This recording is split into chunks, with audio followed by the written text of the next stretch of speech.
Hello everyone, welcome to Shri Shyam academy. आज हमारी जो वीडियो है बायोलॉजी सब्जेक्ट से रिलेटेड है and the chapter is structural organisation in animals. Right, particularly अगर देखें तो 11th क्लास का चैप्टर आ जाता है ये। ठीक है, एनिमल्स के अंदर जो स्ट्रक्चर उनका है वो किस तरीके से ऑर्गेनाइज्ड है, कौन कौन से लेवल्स आ जाते हैं, सेल्स, टिश्यूज, इस तरीके से। ठीक है, लेवल्स कौन कौन से आते हैं, किस तरीके से ऑर्गेनाइज्ड है, तो वो इसमें हम स्टडी करेंगे। कुछ पर्टिकुलर केस लेकर, जैसे फ्रॉग हो गया, कॉकरोच हो गया, इस तरीके से। ठीक है, कुछ केसेस लेकर उसमें फिर डिटेल्ड स्टडी होगी। लेकिन उससे पहले इंट्रोडक्शन पार्ट भी आएगा जो कि हम इस वीडियो में और आने वाली एक या दो और वीडियोस में हम कवर करेंगे। पर्टिकुलरली इसमें इंट्रोडक्शन आएगी। ठीक है, और स्पेसिफिकली यहाँ पे हम टिश्यू से स्टार्ट करेंगे जो लेवल है। ठीक है, अदरवाइज तो अगर उससे भी बेसिक देखे तो एक सेल भी आ जाता है ना, बट सेल की डिटेल में हमने यहाँ पे बिल्कुल भी नहीं जाना है। और टिश्यू में भी एक साथ में एपिथेलियल टिश्यू है जो यहाँ पे हम डिस्कस करेंगे। बाकी की जो टाइप्स हैं टिश्यू की वो फर्दर वीडियोस में कवर होंगी। ओके, अब सबसे पहले अगर हम टिश्यू से ही स्टार्ट कर रहे हैं, क्योंकि देखो वैसे तो जो स्ट्रक्चरल ऑर्गेनाइजेशन होती है या फिर हम कहें कि जो लेवल्स आते हैं वो बिल्कुल बेसिक यूनिट से अगर हम देखें तो बेसिक यूनिट आपकी आ जाती है सेल की।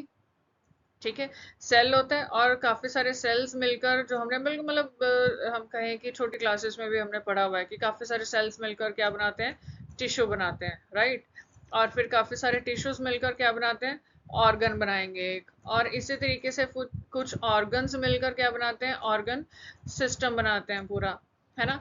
और कुछ ऑर्गन सिस्टम्स मिलकर एक पूरे का पूरा जीव जंतु बना रहे हैं, एक पूरे का पूरा ऑर्गेनिज्म बना रहे हैं। ठीक है, यही चीज होती है। और ये फिर डिपेंड करता है कि कौन सा लिविंग ऑर्गेनिज्म जो है वो किस स्टेज तक हम कहें कि उसमें ऑर्गेनाइजेशन है। ठीक है, या किस लेवल तक है। जैसे सपोज कर लो, अगर हम बोलें प्लांट्स में, तो हो सकता है कि प्लांट्स में ऑर्गन सिस्टम ना हो, है ना। प्लांट्स में ऑर्गन सिस्टम ना हो तो उनमें हो सकता है कुछ अलग लेवल तक हो।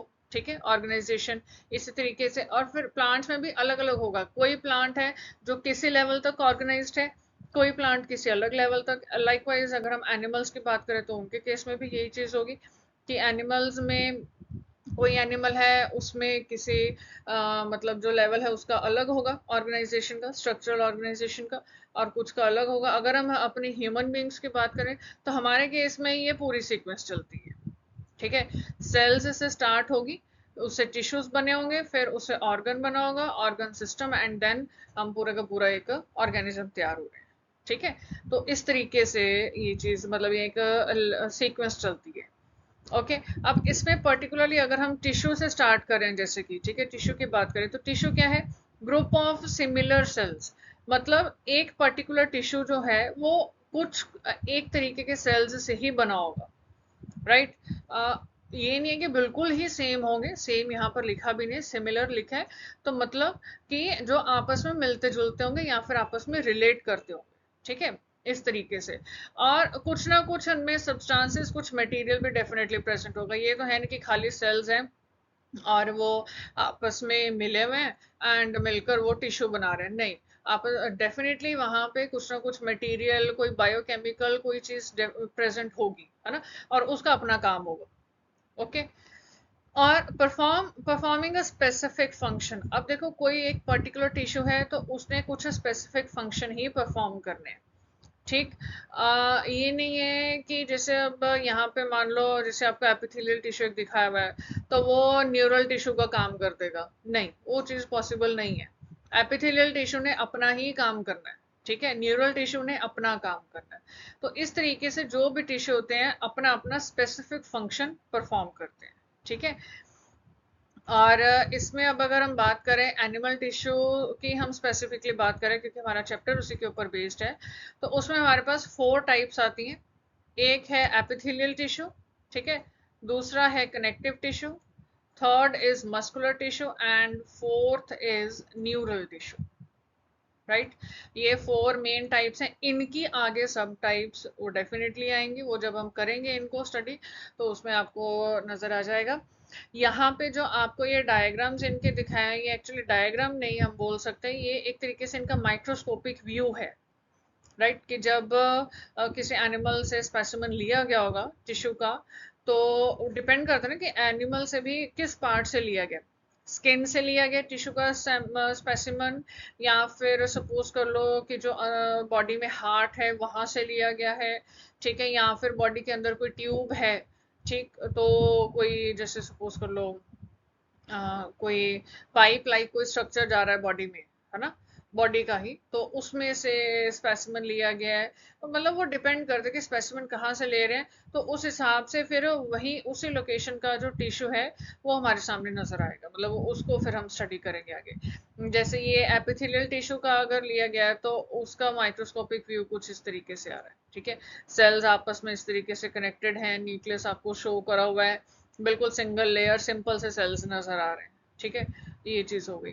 कनेक्टिव टिश्यू में कुछ इस तरीके से स्ट्रक्चर। मस्कुलर टिश्यू तो बिल्कुल ही अलग ही तरीके से दिख रहा है ना।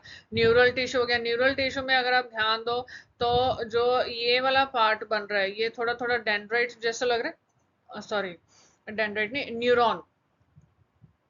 डेंड्राइट तो सिर्फ जो ये वाला हिस्सा हो गया, या फिर हम कहें कि ये वाला हिस्सा है, ये डेंड्राइट्स हो गए, है ना।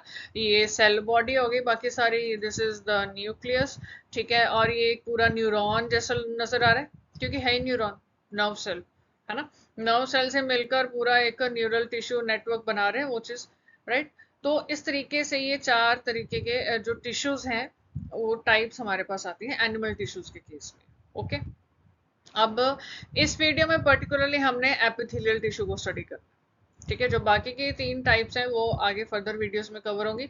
यहाँ पे हम एपिथेलियल टिश्यू को कवर करेंगे, उसकी एक बेसिक आइडिया, एक इंट्रोडक्शन, सो दैट जो अभी तक आपने टिश्यूज के बारे में स्टडी की है पिछली क्लासेस में, है ना, 10th तक, राइट, तो एक वो चीज आपकी रिकॉल हो जाएगी कि क्या कुछ था उसमें, कैसे कैसे क्या सब टाइप्स आ रही थी, क्या काम था, किस तरीके से टिश्यू वो नजर आ रहे थे, उनका माइक्रोस्कोपिक व्यूज कैसे थे, है ना। तो वो सारी चीज, ओके, ऑलराइट। तो अब एपिथेलियल टिश्यू में अगर देखो तो इसमें मेजरली दो कैटेगरीज आती हैं। एक है सिंपल एपिथेलियम और दूसरा है कंपाउंड एपिथेलियम, ठीक है।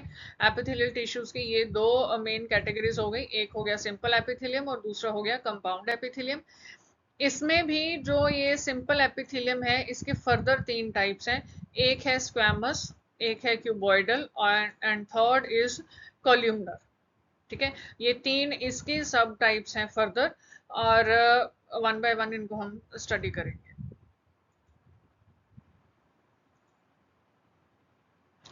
अब सबसे पहले अगर बात करें सिंपल एपिथेलियम की, ठीक है, दिस वन, है ना। तो सिंपल एपिथेलियम में क्या है, single layer of cells, right. जैसे अगर आप डायग्राम में भी देखो तो डायग्राम में भी आपको ये बस एक ही लेयर नजर आ रही है इस तरीके से, जो मैंने अभी ब्लू के साथ शेड कर दिया है ना।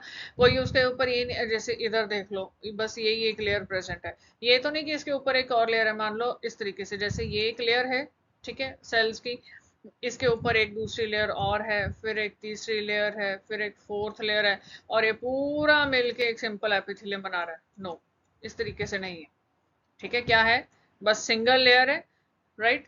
और इनका मेन काम कहाँ पे आ जाता है, जो भी बॉडी की कैविटीज, डक्ट्स या ट्यूब्स इस तरीके से स्ट्रक्चर होंगे, मतलब कि कोई भी ट्यूब लाइक स्ट्रक्चर अगर है ना, या फिर डक्ट भी वही चीज होती है जो एक तरीके से एक रास्ता दे रहे हैं, ठीक है, किसी चीज को ट्रेवल करवाने के लिए, है ना, ट्रांसपोर्ट करवाने के लिए, ठीक है।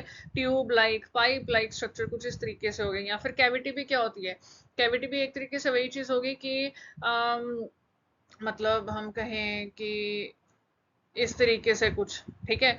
और फिर क्या होगा कि इसके बीच में से, यहाँ में से कोई चीज जो है वो आगे फर्दर क्रॉस कर रही है, ठीक है। तो इस तरीके के जो भी स्ट्रक्चर्स प्रेजेंट होंगे ना, उनकी जो लाइनिंग आ जाएगी।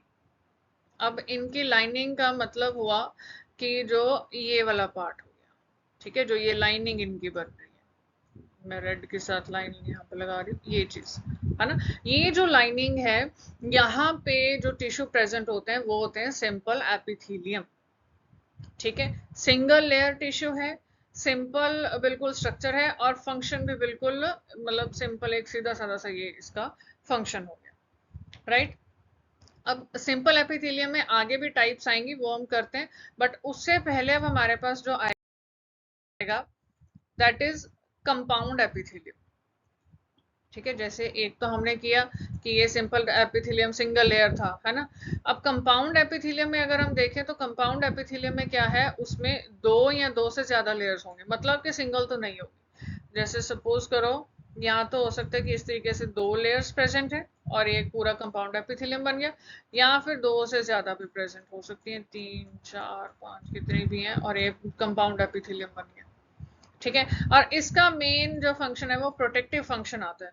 अब प्रोटेक्टिव फंक्शन देखो किस तरीके से हो गया, क्योंकि है वैसे भी मल्टीपल लेयर है ना, मतलब कि दो या दो से ज्यादा लेयर्स हैं, तो अगर कोई शॉक या कोई स्ट्रेस वाली कंडीशन कहीं से आ भी रही है, तो वैसे तो हो सकता है कि वो ये बिल्कुल बाहर वाली लेयर में ही एब्जॉर्ब हो जाए, ठीक है, और अंदर जो बॉडी मतलब जो टिश्यू, इस टिश्यू के अंदर जो बाकी मटेरियल प्रेजेंट है वहां तक नहीं जाएगा, ठीक है, बाकी के जो इंटरनल स्ट्रक्चर है, कोर स्ट्रक्चर्स जो हैं, उन तक वो स्ट्रेस की जो भी सिचुएशन होगी वो नहीं पहुंच पाएगी। तो ये चीज हो सकती है, ठीक है। या फिर हो सकता है कि अगर पहली लेयर से चलो क्रॉस हो भी गया, तो फिर जो ये सेकेंड लेयर है इसमें वो चीज मतलब बैरियर, ये वाली जो लेयर है ये उसका बैरियर बन जाएगी उसके लिए, है ना।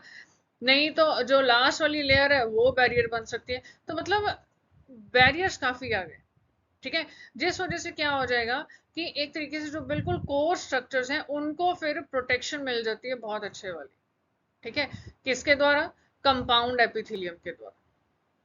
समझ आई बात, ठीक है। तो ये कंपाउंड एपिथेलियम हो गया कि मल्टीपल लेयर्स हैं, मतलब टू या टू से ज्यादा लेयर्स हो गई, और प्रोटेक्टिव फंक्शन इनका मेनली हो गया, ठीक है। ज्यादातर ये कहाँ पे मिलते हैं, जैसे अगर हम कहें कि जो स्किन की लेयर्स आ गई कुछ, है ना, या स्किन का जो ड्राई सरफेस है उसको कवर करना, ठीक, क्योंकि अगर ड्राई सरफेस एक्सपोज्ड होगा तो डेफिनेटली फिर मतलब बाहर से काफी चीजें जो डायरेक्टली अंदर कोर स्ट्रक्चर्स तक पहुंचेंगी, और फिर वो अंदर कोई इन्फेक्शन भी हो सकती है, या फिर और भी बहुत तरीके की मतलब प्रॉब्लम्स क्रिएट हो सकती हैं। उसके अलावा बक्कल कैविटी हो गया, ठीक है, माउथ के अंदर जो पोर्शन हो गया, है ना, तो वहां पे ये प्रेजेंट होती है, ठीक है। फेरिंग्स में हो गया, राइट। तो इस तरीके से मतलब हम बोल सकते हैं कि कई पार्ट्स हैं जहाँ पे कंपाउंड एपिथेलियम प्रेजेंट होता है, ठीक है। समझ आ गया कंपाउंड एपिथेलियम। अब फर्दर हम करेंगे सिंपल एपिथेलियम की ही ये तीन टाइप्स, ठीक है, एक एक करके इनको हम देखते हैं कि ये क्या चीज है, कहाँ पे प्रेजेंट है।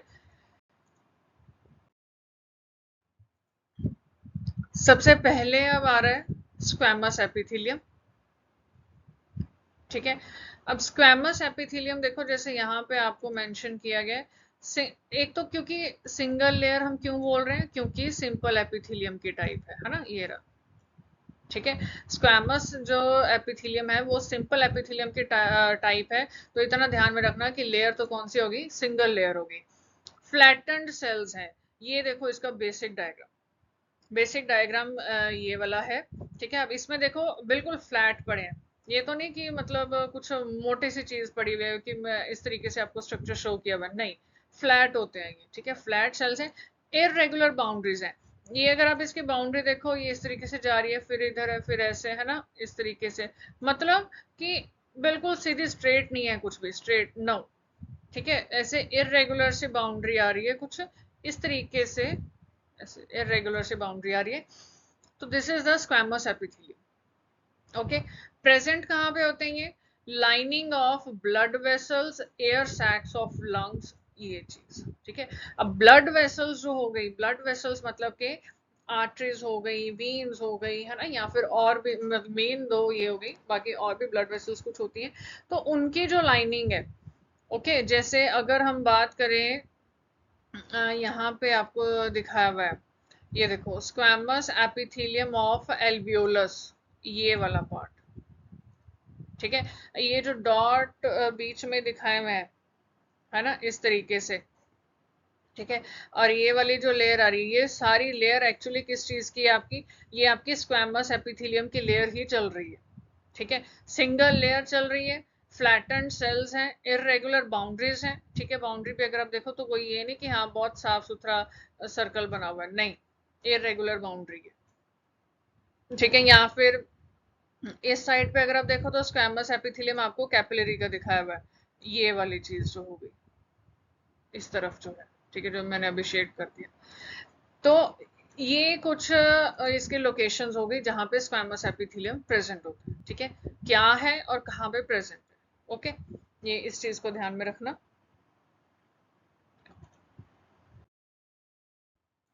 नेक्स्ट आपके पास जो आता है दैट इज क्यूबॉइडल एपिथेलियम, ठीक है। अब क्यूबॉइडल एपिथेलियम जो है इसमें भी होएगी तो सिंगल लेयर ही, ठीक है। सिंगल लेयर क्यों होगी, क्योंकि सिंपल एपिथेलियम है ना, वो चीज होगी। क्यूब लाइक सेल्स हैं, यहाँ पे ये इसका बेसिक डायग्राम देखो, ये इसका बेसिक डायग्राम हो गया। अब इसमें जो ये आपको दिखाया हुआ है जैसे क्यूब लाइक सेल्स, ठीक है, ये हो गए, ये हो गए, ये सारे है ना, क्यूब लाइक स्ट्रक्चर बना हुआ है, ठीक। तो 3D स्ट्रक्चर है एक तरीके से, थोड़ा आपको साथ में इमेजिन करना होगा कि एक क्यूब किस तरीके से नजर आता है। तो उस तरीके से वो एक लेयर ये प्रेजेंट है सारी, एंड दिस इज क्या बन रहा है, ये क्यूबॉइडल एपिथेलियम बन रहा है, ठीक है। और क्यूबॉइडल एपिथेलियम जो है ये कहाँ पे प्रेजेंट होगा, ये ये प्रेजेंट होगा डक्ट्स ऑफ ग्लैंड्स, ठीक है। जो भी आपकी ग्लैंड्स होगी, ग्लैंड्स क्या होती है, ग्लैंड्स भी एक तरीके के ऑर्गन्स ही होते हैं, है ना, बॉडी में, ठीक है, जो कुछ हॉर्मोन्स रिलीज करते हैं, या फिर कुछ ग्लैंड्स होते हैं जो मिल्क सेक्रीट करते हैं, कुछ ग्लैंड्स होते हैं जो टीयर्स रिलीज करते हैं, कुछ होते हैं जो स्वेट रिलीज करते हैं, मतलब इस तरीके के कुछ ना कुछ बायोकेमिकल्स रिलीज कर रहे हैं, ठीक है। तो वो ग्लैंड्स हो गए। तो उनकी जो डक्ट्स होती हैं, डक्ट्स मैंने जैसे आपको पहले भी बताया, एक ट्यूब या फिर पाइप लाइक स्ट्रक्चर जो हो गया, ठीक है, तो उसमें प्रेजेंट होंगे। और उसके अलावा किडनी में नेफ्रॉन होता है ना। ये वाला जो डायग्राम है आपका, ये जो जा रहा है, जस्ट अ सेकेंड,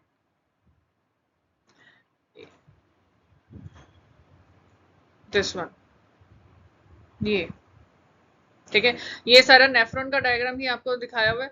हाँ, साइड्स पे जो चीजें, वो कुछ चीजें हैं, कुछ पार्ट्स हैं जो आपको जूम करके साइड्स पे दिखाए हुए, तो थोड़ा लग रहा होगा कि पता नहीं क्या कुछ आ गया, बट अदरवाइज बेसिक नेफ्रॉन का ये डायग्राम है, आपने 10th में बनाया भी है, ठीक है। तो ये जो नेफ्रॉन हो गया, और नेफ्रॉन कहाँ पे प्रेजेंट होता है, किडनी में प्रेजेंट होता है ना।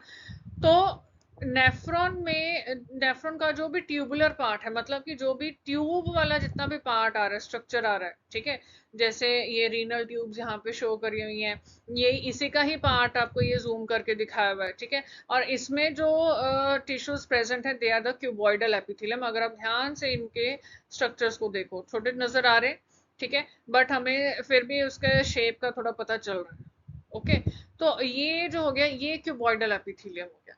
मेन फंक्शन इसका एब्जॉर्प्शन एंड सेक्रीशन में है ना, कि कुछ मटेरियल को एब्जॉर्ब करना, एंड फिर उसके बाद कुछ सेक्रीशंस वगैरह, तो वो सब इसमें आएंगे, ठीक है। तो क्यूबॉइडल एपिथेलियम का थोड़ा आइडिया हो गया कि किस तरीके से ये नजर आते हैं और कहाँ पे प्रेजेंट है, ओके। नेक्स्ट है कॉल्यूमनर एपिथेलियम।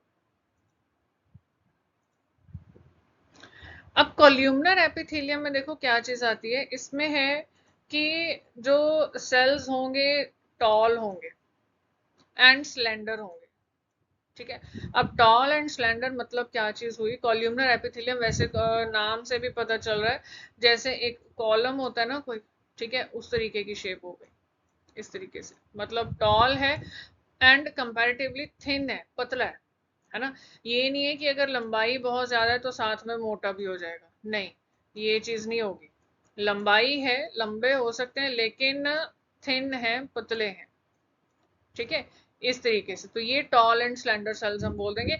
ऐसे सेल्स मिलकर क्या बनाते हैं, कॉल्यूमनर एपिथेलियम बनाते हैं। ये इसका बेसिक डायग्राम यहाँ पे है नीचे, ठीक है। ये देखो, ये एक सेल आ गया, ये दूसरा सेल आ गया, ये तीसरा आ गया, फोर्थ है, फिफ्थ है ना। ये सारे कॉलियम टॉल एंड स्लेंडर सेल्स हैं, ठीक है, जो मिलकर क्या बना रहे हैं, और लेयर एक ही है, ये ध्यान रखना कि लेयर एक ही है, ठीक है। ये नहीं कि एक के ऊपर एक लेयर लगी हुई है, नहीं, इस तरीके से नहीं है, सिंगल लेयर है बस, ठीक है। बट वो वही है कि चीज वो टॉल है और थोड़े कंपैरेटिवली पतले हैं, स्लेंडर सेल्स है ना। तो अब इसमें क्या है, मोस्ट ऑफ द केसेस में जो इनमें न्यूक्लियई होंगे, ठीक है, वो इनके बेस पे प्रेजेंट होंगे, मतलब कि नीचे वाले हिस्से में प्रेजेंट होंगे। जरूरी नहीं है हर केस में, but most of the cases, ठीक है। कॉल्यूमनर एपिथेलियम में जितने भी सेल्स हैं उनमें जो भी न्यूक्लियस हैं तो वो बेस पर प्रेजेंट होंगे। ठीक, प्रेजेंट कहाँ पे होते हैं ये? प्रेजेंट होते हैं जैसे स्टमक या इंटेस्टाइन में जो microvilli, villi like structure present होते हैं, राइट। जैसे ये आपको इंटेस्टाइन, स्मॉल इंटेस्टाइन का दिखाया हुआ है, लियोमेन दिखाया हुआ है स्मॉल इंटेस्टाइन का, और ये उसका जो विलाई वाला पार्ट है वो आपको जूम करके दिखा दिया, ठीक है। ये एक विलाई हो गया, ये दूसरा हो गया, इस तरीके से आगे की आगे बने होते हैं ना विलाई, ठीक है, ऐसे, है ना। तो वो सारी चीज, तो अब ये जो विलाई है इनमें आपके ये कोल्यूमनर एपिथेलियम, ये देखो ये यहाँ पे आपको जूम करके दिखाया हुआ है ये चीजें, ये जो छोटे छोटे हैं ना, ये जूम करके यहाँ पे दिखा दिए, ये दिस इज द कोल्यूमनर एपिथेलियम। यहाँ पे कोल्यूमनर एपिथेलियम या कोल्यूमनर एपिथेलियल टिश्यूज जो है वो प्रेजेंट है, ठीक है। और जिन कुछ केसेस में क्या होगा, या कुछ पार्ट्स में, कुछ ऑर्गन्स में ये चीज होगी कि जो कोल्यूमनर एपिथेलियम प्रेजेंट है उसके ऊपर इस तरीके से हेयर लाइक स्ट्रक्चर प्रेजेंट होंगे, जिसको हम सीलिया बोलते हैं, ठीक है। तो जहां पे इस तरीके से हेयर लाइक स्ट्रक्चर या फिर सीलिया प्रेजेंट होगा, मतलब कि वो सिलिएटेड होंगे, मतलब उसको फिर हम सिलिएटेड एपिथेलियम बोल देते हैं। समझ आई बात? है कोल्यूमनर ही, कोल्यूमनर सेल्स हैं, बट इनमें क्या है, बेयरिंग सीलिया, इनमें ये सीलिया हेयर लाइक स्ट्रक्चर्स प्रेजेंट है, ठीक है। तो इसको हम सिलिएटेड एपिथेलियम भी बोल देते हैं। समझ आई बात? ओके। अच्छा, अब नेक्स्ट इसमें केस जो आता है वो है कि मेन तो देखो हमने टाइप्स पीछे कर ली कि एपिथेलियल टिश्यू है, सिंपल हो गया, कंपाउंड हो गया, और सिंपल की आगे तीन टाइप्स आ गई, है ना। अब उसमें भी एक चीज होती है कि कई बार क्या है कि कुछ कोल्यूमनर और क्यूबॉइडल एपिथेलियम, ठीक है, मिलकर एक अलग तरीके का एपिथेलियम बनाते हैं जिसको कि ग्लैंडुलर एपिथेलियम बोला जाता है, और जो कि स्पेशलाइज्ड होता है किस काम में, सेक्रीशन के काम। मतलब जो भी ग्लैंडुलर एपिथेलियम होंगे उनका मेन काम किस में आएगा, सेक्रीशंस में आएगा, ठीक है। कुछ हार्मोन्स या कुछ बायोकेमिकल्स बॉडी में सिक्रीट करने हैं, तो वहां पे। अब इसमें आगे आपके पास दो केसेस बनते हैं, एक आपके पास बनता है यूनिसेलुलर और एक मल्टीसेलुलर, ठीक है। जैसे मतलब कि अगर फॉर एग्जांपल, एग्जांपल से बताती हूँ, जैसे गॉबलेट सेल्स हो गए एलिमेंट्री कैनाल में, ठीक है। गॉबलेट सेल्स होते हैं जो म्यूकस सेक्रीट करते हैं, ठीक। अब देखो सेक्रीशन का पॉइंट आ गया ना, तो ग्लैंडुलर एपिथेलियम है जिन्होंने सेक्रीशन ही करनी है, गॉबलेट सेल्स हैं जो म्यूकस सेक्रीट करते हैं, ठीक। तो अब इनके केस में देखो क्या है कि ये सिंगल सेल इस तरीके से प्रेजेंट होते हैं, ठीक है। ये एक एक सेल है, एक एक सेल करके ये काम करते हैं, ठीक। और हाँ, मतलब कि यूनिसेलुलर या फिर हम बोलें कि आइसोलेटेड रहते हैं, ठीक है। ये नहीं कि सब आपस में इकट्ठे हो रखे हैं, नहीं, बीच में कुछ ना कुछ गैप और चीजों का होगा, ठीक। मल्टी सेलुलर में क्या आता है, मल्टी सेलुलर में हो जाता है कि जहाँ पे सेल्स इस तरीके से काफी इकट्ठे हो रखे हैं, कई तरीके के सेल्स हैं और आपस में इकट्ठे हो रखे हैं, जैसे कि हो गई हमारी सलाइवरी ग्लैंड, ठीक है। सलाइवरी ग्लैंड जहाँ से सलाइवा सेक्रीट होता है ना, जो फर्दर मतलब जहाँ पे अगर हम बोलें कि डाइजेशन जो है वो फूड की ब्रेक डाउन जो है वो स्टार्ट ही हो रहा है जस्ट, है ना। तो वो सलाइवा सेक्रेट हो रहा है सलाइवरी ग्लैंड से। अब वहां पे भी जो एपिथेलियम प्रेजेंट है that is glandular epithelium, but multi cellular case वाला, जहां पे मतलब कि सेल्स का एक पूरा क्लस्टर इस तरीके से बना हुआ है, ठीक है। तो ये थोड़ा अलग से केस है ग्लैंडुलर एपिथेलियम का, ये चीज ध्यान में रखना।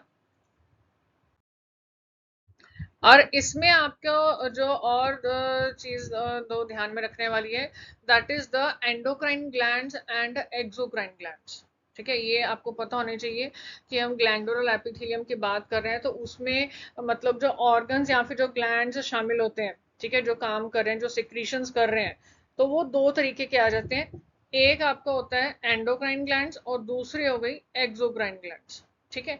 एंडोक्राइन ग्लैंड्स के केस में तो क्या होगा कि जो भी सेक्रेशन होनी है ना, वो डक्ट्स के जरिए होगी। डक्ट्स वही चीज होगी कि एक ट्यूब या पाइप लाइक स्ट्रक्चर होगा और उसमें से सेक्रीशन होगी। ठीक है। एक्सोक्राइन ग्लैंड के केस में क्या होगा, डायरेक्टली जो है ब्लड स्ट्रीम में है। मतलब मान लो कि बॉडी में ये ब्लड फ्लो कर रहा है इस तरीके से, ठीक है।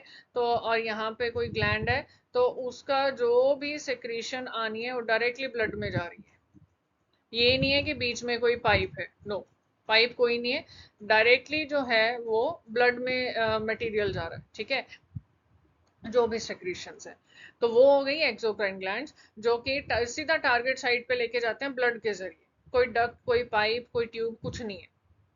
ठीक है। अब एंडोक्राइन ग्लैंड्स क्या सेक्रेट करते हैं, मेनली कुछ एंजाइम्स हो गए, मिल्क हो गया, म्यूकस है, सलाइवा है, इस तरीके से। ठीक है।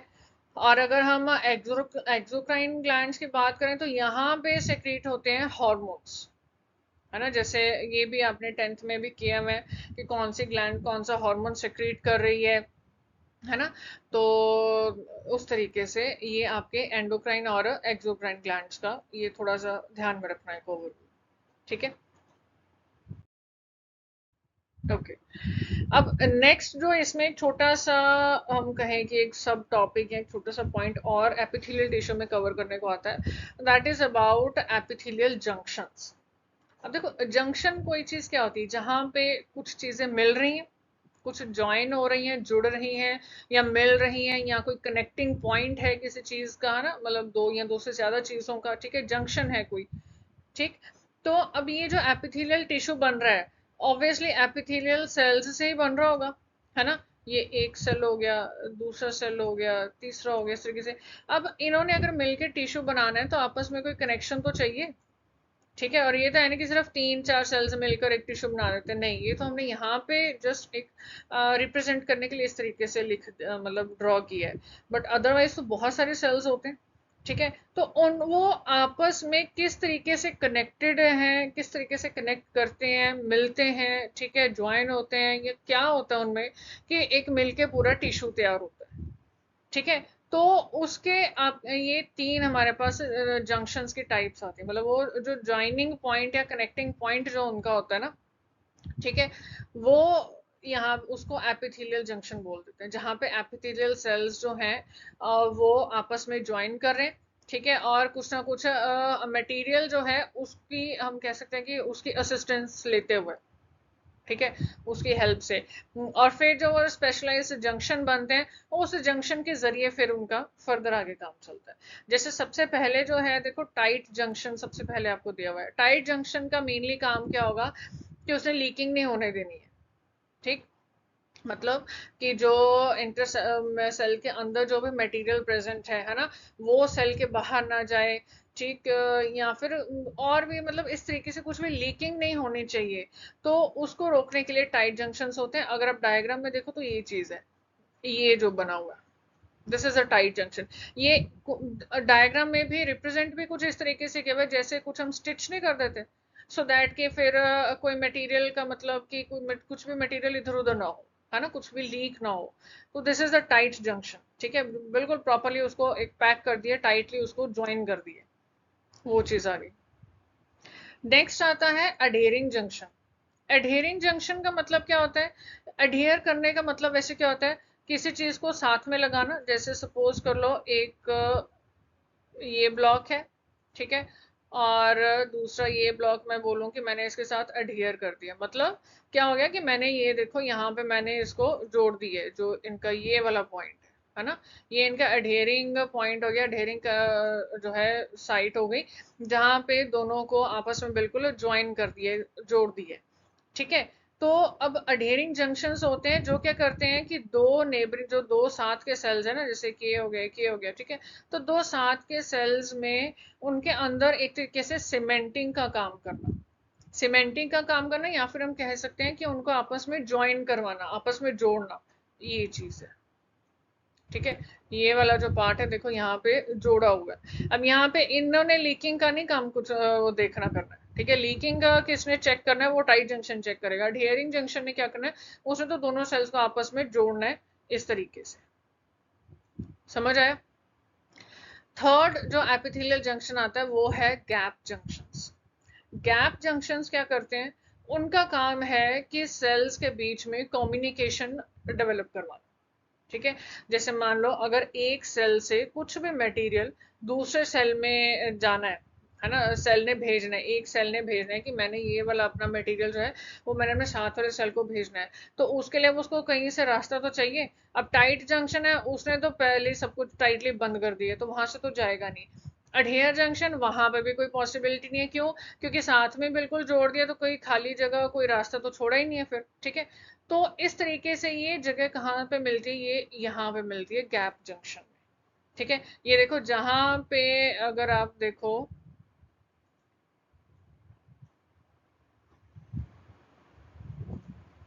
ये चीज देखो, ये क्रीम सेल्स जो दिखाए हुए हैं, है ना, और उसमें से पर्पल शेड से मैं दो एरोज लेकर आई हूँ, ये खाली जगह थी, और ये एरो से मैंने क्या शो किया कि इस वाले सेल से कोई मटेरियल है जो इधर आया। ठीक है, कम्युनिकेशन हुआ है दो सेल्स के बीच में। ठीक है, एक तरीके से ब्रिजिंग का काम करना, वो गैप जंक्शन का आ जाएगा फिर। ठीक है, कम्युनिकेशन करवाना है दो सेल्स में, उनमें एक तरीके से ब्रिज क्रिएट करना ताकि वो आपस में कम्युनिकेट कर सके, कुछ मटेरियल अगर है तो वो पास कर सके। ठीक है, दो सेल्स आपस में, ये चीज है, राइट।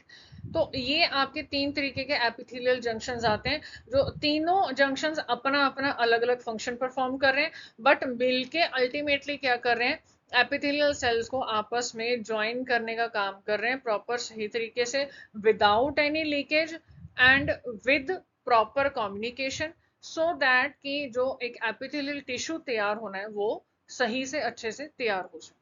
ठीक है, तो ये आपका एपिथेलियल जंक्शन का पॉइंट था इसमें। ठीक है, यहाँ पे आपका एपिथेलियल टिश्यू का जो टॉपिक है इस चैप्टर का वो कंप्लीट होता है।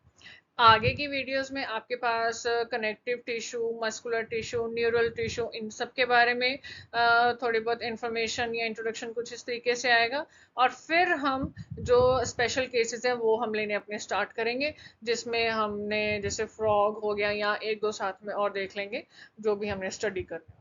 ठीक है, तो ये आपका ओवरऑल चैप्टर मतलब फिर कंप्लीट होगा about structural organisation in animals. ठीक है, बाकी thank you so much for watching this video, और कैसी लगी ये वीडियो ज़रूर बताना, कोई डाउट हो तो वो भी आप कमेंट्स में पूछ सकते हो, कोई भी दिक्कत आ रही है या फिर कोई अगर सजेशन देना चाहते हो तो मोस्ट वेलकम। एंड और भी वीडियोस हैं हमारे चैनल पे, उनको भी आप देख सकते हो, साथ में ना बायो के रिलेटेड भी है, कुछ और टॉपिक्स और सब्जेक्ट्स के रिलेटेड भी हैं, तो वो सब भी देखो, और बाकी अपने फ्रेंड्स और फैमिली के साथ भी ज़रूर शेयर करो। ठीक है, ताकि सबके पास एक कुछ एक बढ़िया अच्छी इंफॉर्मेशन जो है, नॉलेज है, वो पहुंच सके, है ना। बाकी रेगुलर अपडेट्स के लिए डू सब्सक्राइब आवर चैनल। ठीक है, और सब्सक्राइब करो, और फिर बस अच्छे बढ़िया स्टडी करते जाओ, एंड बेस्ट विशेस सबके लिए। Thank you so much.